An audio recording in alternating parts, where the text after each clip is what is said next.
Bonjour à tous, alors on se retrouve donc aujourd'hui pour une nouvelle vidéo pour parler de comment on change sa vie et puis changer sa vie c'est quoi, voilà. Alors pour moi le but de cette vidéo, de ce live, c'est vraiment de pouvoir vous donner des clés et donc j'ai pour ça 5 clés que je voudrais donc vous donner, des expériences là que j'ai eues, de ce que j'ai compris jusqu'à présent en expérimentant un petit peu certaines choses. Déjà, donc, changer sa vie, en fait, c'est quoi?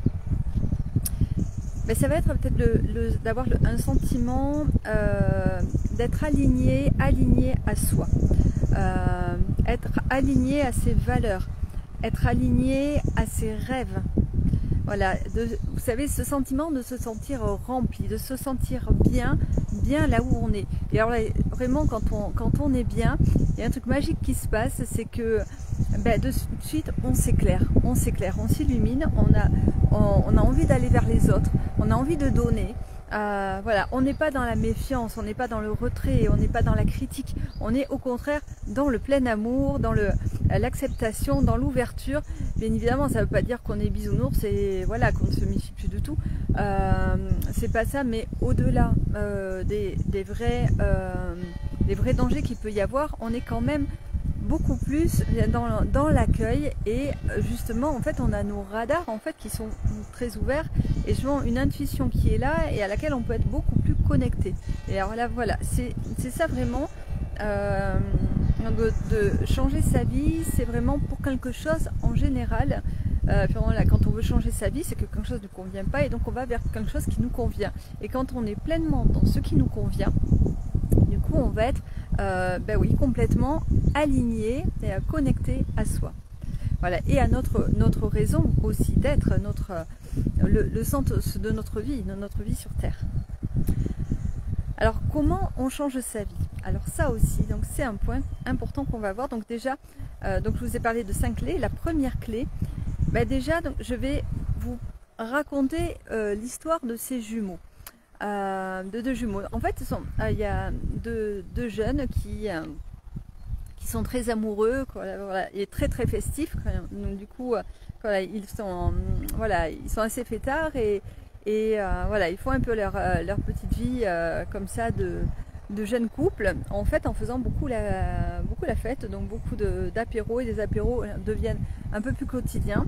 Et là, en fait, s'installe un certain alcoolisme quand même qui est là, voilà, que l'on rencontre aujourd'hui bien souvent malheureusement.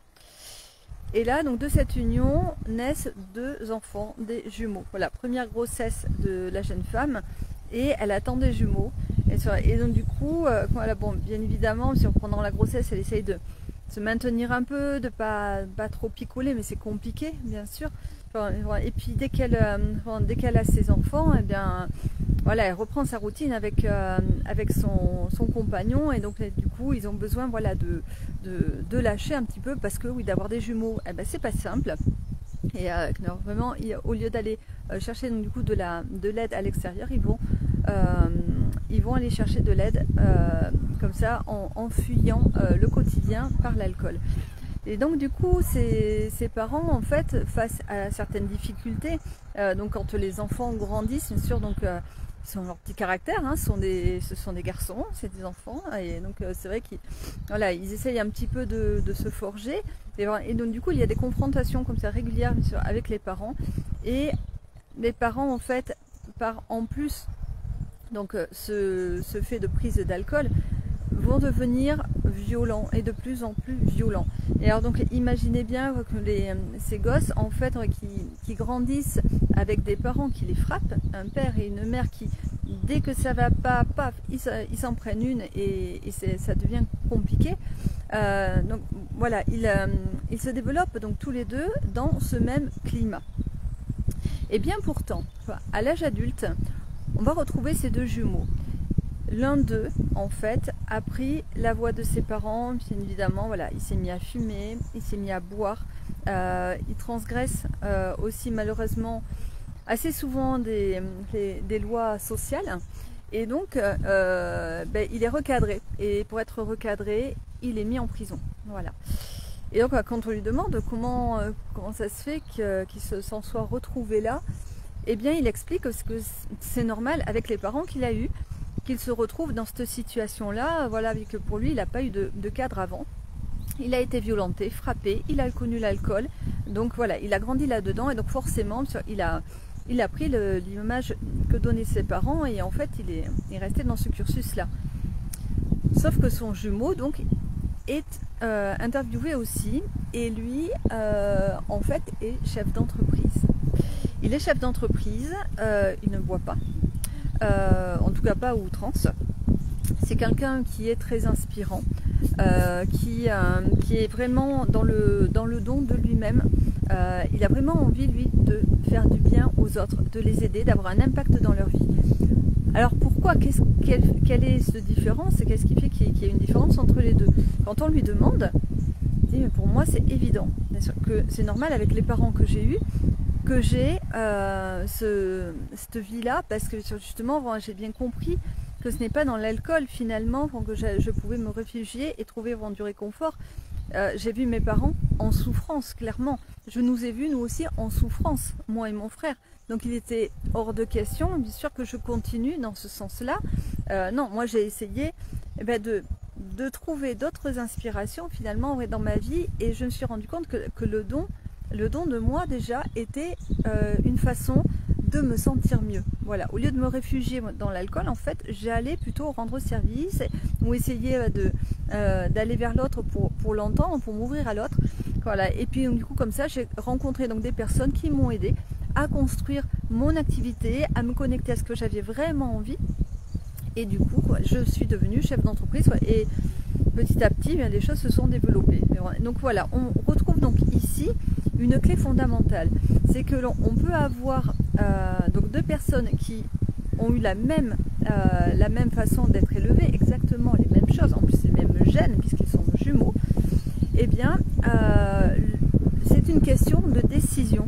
Clairement, on a le plein pouvoir, vraiment, chaque moment, à chaque instant, de voir le verre à moitié plein ou le verre à moitié vide. Okay, donc, quand on est dans une situation ou quand on voit notre histoire de vie, donc on vit une expérience, à nous, en fait, de transformer tout cela, et donc c'est le thème de mon livre d'ailleurs que je suis en train d'écrire, vraiment, on peut voir les choses d'une façon très négative, mais on peut aussi en faire un tremplin et se dire, en fait, c'était une opportunité pour moi de grandir, de comprendre des choses. Voilà. Donc voilà, je vous encourage à ça, à voir plutôt le verre à moitié plein, donc prendre cette décision-là. Alors ensuite, la deuxième clé, c'est qu'on n'a rien sans rien. Et ouais, malheureusement, c'est vrai que quand on voit un rêve ou quelqu'un qui a atteint son rêve, on se dit waouh, quelle chance et tout, mais en fait on voit pas forcément tout ce qu'il y a à côté ou ce qu'il y a derrière ou ce qu'il y a eu pendant des années pour que cette personne atteigne son rêve. En fait, quand on voit par exemple quelqu'un qui change un bébé, voilà, la couche est pleine de caca, c'est pas super top. Voilà. On peut pas se dire en quoi c'est top vraiment de changer un bébé. Voilà, à ce moment-là. Et bien en fait, si on prend conscience, on prend un peu de recul, voyez, donc ce parent-là, en fait, lui qui change son bébé et qui nettoie ce caca, en fait, son rêve, c'était d'être parent un jour. Et il a eu beaucoup de difficultés à avoir un enfant. Et enfin, l'enfant est arrivé un jour. Et bien, je peux vous garantir que quand on rêve pendant des années d'avoir un enfant, de pouvoir donc l'éduquer, de pouvoir partager des choses avec lui, d'apprendre de lui aussi, de le voir nous amener aussi vers l'extérieur, vers les autres, de pouvoir jouer avec lui. Je pense que là, à ce moment-là, de changer la couche de son bébé, eh bien le gars, il n'est pas sur ça, en fait. Ouais. Il est juste focus sur tout ce qu'il va partager et échanger avec son enfant. Voilà, tout au long de sa vie. Donc, vous voyez, on peut vraiment avoir un autre regard finalement sur la tâche qui nous saoule, finalement, en s'accrochant à des objectifs importants pour nous dans l'année. Qu'est-ce qui est important de réaliser pour toi cette année? Et là, du coup, coup, tu vas voir que tout ce que tu vas devoir faire pour l'atteindre, ça va être peanuts. Franchement, ça va passer facile. En tout cas, ce sera beaucoup plus simple. Sache que la vie récompense toujours ceux qui passent à l'action. Ceux qui vont aussi faire des expériences, ceux qui vont développer leur créativité, ceux qui vont apporter de la valeur aux autres, à leur entourage. Alors, accepte vraiment ce qui te déplaît, parce que vraiment, si tu regardes l'objectif final, je te garantis que tu vas progresser beaucoup plus vite et avec beaucoup plus de joie et beaucoup plus d'entrain. Voilà pour ma deuxième clé. La troisième clé, ça va être de te donner la permission. Se donner la permission, c'est ne pas rester par exemple par convenance sur une situation, même si tu vis d'autres choses, tu rêves d'autre chose, mais tu rêves de vivre autre chose, en fait tu vas rester quand même dans cet emploi-là, parce que même si ça te plaît pas, ouais, mais c'est sûr c'est pas top, mais bon, je peux rien faire d'autre, enfin je pourrais jamais atteindre mon rêve, donc je reste là, voilà. Ou c'est risqué pour moi peut-être de quitter ça et d'essayer autre chose, donc je reste là. C'est aussi le point de vue le lieu géographique où tu travailles, où tu vis. Peut-être que toute ta famille a vécu toujours là, dans cet environnement, dans cette localité, ou dans cette région, dans ce pays. Et donc voilà, du coup, que toi, tu ne t'autorises pas, puis voilà, à vivre autre part, à essayer de voir autre chose, parce que tu n'as toujours connu que ça, et que ta famille a connu ça, et que du coup, tu te dis que par fidélité, tu ne veux pas transgresser une certaine pseudo-loi qui serait là peut-être, voilà, mais en réalité, qui est-ce que tu sers à ce moment-là? Est-ce que vraiment tu te mets toi au centre? Est-ce que tu sers vraiment tes intérêts, et peut-être même est-ce que tu sers les intérêts vraiment de ta famille, de tes collègues, tout ça? Parce que peut-être que si toi-même tu fais le pas d'aller vers tes rêves, de dire allez, j'essaye, vas-y, j'essaye, parce que t'inquiète pas que ton travail et ton lieu de vie ils t'attendent, hein. Si tu veux y retourner, tu peux y retourner si tu as besoin, n'importe quand, je t'assure, vraiment. Mais ça coûte quoi d'essayer au moins, et peut-être même de réussir à vivre la vie de tes rêves, une partie au moins de ce que tu avais envie déjà de vivre. Et en plus, tu prends le risque d'inspirer tes collègues, d'inspirer ta famille, d'inspirer les gens autour de toi, d'inspirer peut-être aussi tes amis qui eux aussi rêveraient peut-être de le faire mais n'osent pas, et que si tu le fais, mais ils vont se dire putain, c'est peut-être possible en fait. Ouais, je me réveille et j'essaye, voilà, de ne pas passer tout le reste de ma vie en fait toujours dans la même situation. Voilà, rien que ça. Donne-toi la permission, au moins essaye, même à minima. Ensuite, une quatrième clé, c'est que même si tu stresses, tu seras fier de toi en fait, d'avoir essayé, tu vois, faire un premier pas, faire quelque chose qui te stresse, ce soir, si tu l'as fait, ce soir tu seras fier de toi. Et rien que pour ça, vraiment, je t'assure que ça vaut le coup, parce qu'à chaque fois que tu vas faire quelque chose qui te met un peu en difficulté ou qui te challenge un peu, en fait, à chaque fois, tu vas aller un petit peu plus loin. Tu vas sortir un peu plus de ta zone de confort, et donc tu vas l'élargir en vrai, ta zone de confort en fait, tu vois. Moi, c'est ce que je fais là en voyageant de plus en plus loin. Voilà, j'essaye des choses, bien sûr. C'est que je me suis fait très peur en Italie, et donc du coup, je suis revenue, mais c'est pas pour autant que je vais pas y retourner, ou que je vais pas retourner dans un autre pays. Clairement, moi en janvier, je repars en Espagne en fait. Donc du coup, je réessaye quand même. Et autre chose autrement, et en ayant pris conscience du coup des difficultés que j'ai eues là-bas, pour ne pas les réitérer, bien évidemment. Tu vois, c'est dans cette logique-là, je veux dire que tu vas vraiment élargir ton cercle voilà, être vraiment un peu plus sûr de toi, sur des choses de plus en plus qui auraient été plus challengeantes, mais au final qui vont devenir plutôt faciles pour toi. Alors, si tu as déjà ressenti, est-ce que tu as déjà ressenti d'ailleurs, parce que tu as déjà vécu le fait d'impacter la vie de quelqu'un, à quel point c'est gratifiant, et à quel point c'est positif en fait pour toi aussi. Voilà, mais vraiment ça c'est la cinquième clé, que que moi, qui fait que je suis toujours là à faire ces visios, ces lives, que je continue quand même bien voilà, de me former et de vouloir accompagner les personnes. Et c'est vraiment parce que le fait d'apporter de la valeur, le fait de pouvoir impacter positivement, même ne serait-ce qu'une seule personne, pour moi c'est tellement gratifiant. Je me dis, au moins ma journée n'aura pas servi à rien, ma vie n'a pas servi à rien. Voilà.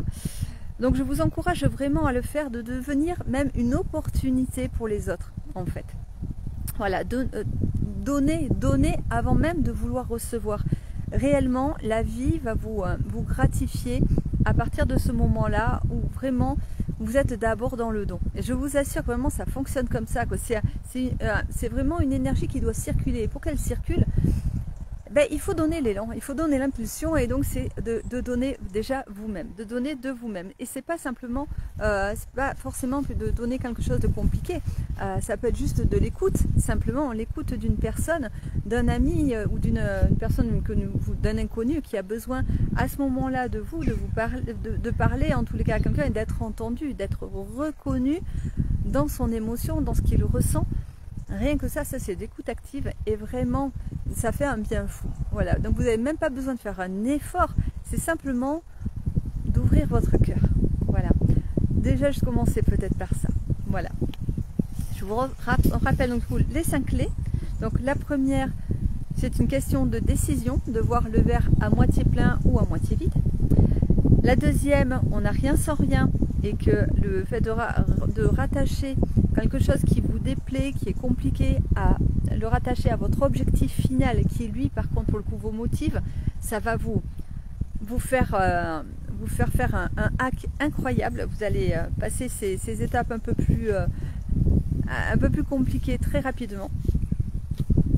La troisième, de se donner la permission, donnez-vous la permission au moins d'essayer. La troisième, même si tu stresses, fais-le parce que tu seras fier de toi ce soir. Et la cinquième, c'est vraiment d'être une opportunité pour les autres, j'ai envie de dire, d'avoir un impact positif aujourd'hui dans la vie de quelqu'un.